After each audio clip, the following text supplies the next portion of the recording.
So, I'm going to just say, spoilers ahead for both Star Wars The Last Jedi and Jumanji. Now, I can safely say Star Wars The Last Jedi was a steaming pile of dog shit on top of bird shit, coated in a sloppy layer of diarrhea. That's how bad I think it is. On the other hand, Jumanji was brilliant. It was funny. It tried to be funny and succeeded. So a lot more things. There were several scenes that were funny and stuff. So that's just competitive. Now, of course, everyone knows is that Star Wars Last Jedi, coated in diarrhea, on top of it's a bird shit. No, it's a dog shit on top of a bird shit coated in diarrhea. That's basically what I said. So yeah,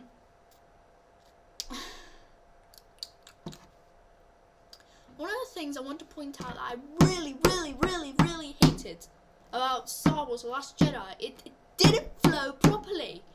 Unlike Jumanji, where there was only one storyline. Star Wars doesn't have to have 2, 3, 4. No, I think there was like 3 storylines going in Star Wars Last Jedi. There were 3 storylines ish, at least. I'm like, why do you need to do this again? And at Star Wars The Last Jedi, I was like, oh, we need to make a complex story because Star Wars has never done that before, and it's innovative, it's innovative and new. And I'm like, no, it hasn't worked. It's just no. Well, Jumanji had a straight-on storyline. They were trying to get from one level to the other. They solved puzzles and stuff. And some of the puzzles were really smart. Now this is a spoiler for Jumanji. They found an ornament of a elephant. So they go to the final level called the Defenders, which is the final level of Jumanji currently.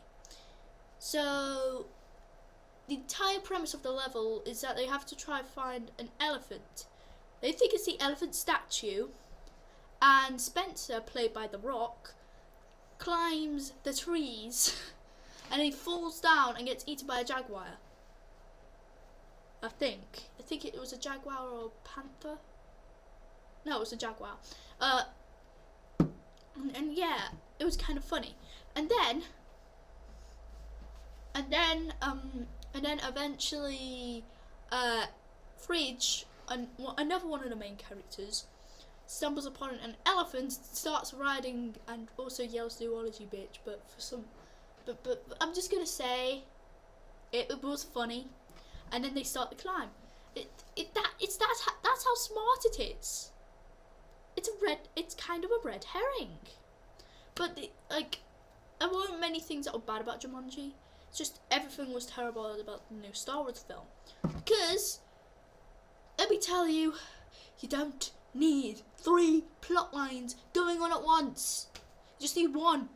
Because that's how Jumanji did it, and it was brilliant. It was funny, innovative, and new. Keep in mind, I've never seen the first Jumanji, but I've seen the second Jumanji, and it was better. It was better than the last Star Wars, Last Jedi.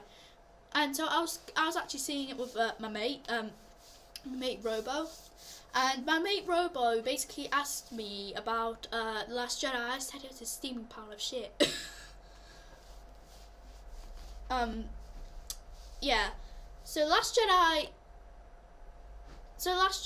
something that was good about it. Let me think. Actually, there was nothing. Phasma had an unsatisfying death. There was too much emotion. Every time there was an action scene, somebody would stand still and basically give a speech about love, hope, and shit.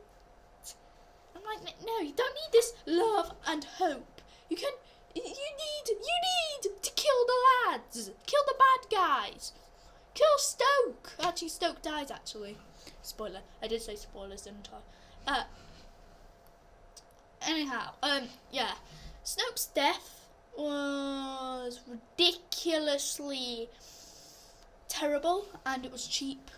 Like, people saw it coming, but they didn't explain anything about Snoke. I'm like, at least say he's Mace Windu. At least say he's effing Mace Windu. And he's like, I'm dead. Oh, and I'm like, this is a steaming pile of diarrhea. Jumanji, on the other hand, we never get to see the antagonist die. We get to see him lose his powers, but he never really dies. And what's interesting is the first character they meet, who I can't remember his name, actually in the scene right after they find the elephant, find the actual living realistic elephant, they climb the thing, and one of them has the stone, and they throw it directly into a snake pit, and one of the characters has to get up there, and she's one of her weaknesses is venom, and they're venom spiders. Not venom spiders, venom snakes. And you can actually hear the very first guy they meet say "game over" in a really creepy voice, and it's really hard to hear. But like, I've only seen it once, Jamanji once, and I'm waiting on the DVD release, and then I can just go fetch it from Tesco's or something, and I can just watch it and just actually see if that's true.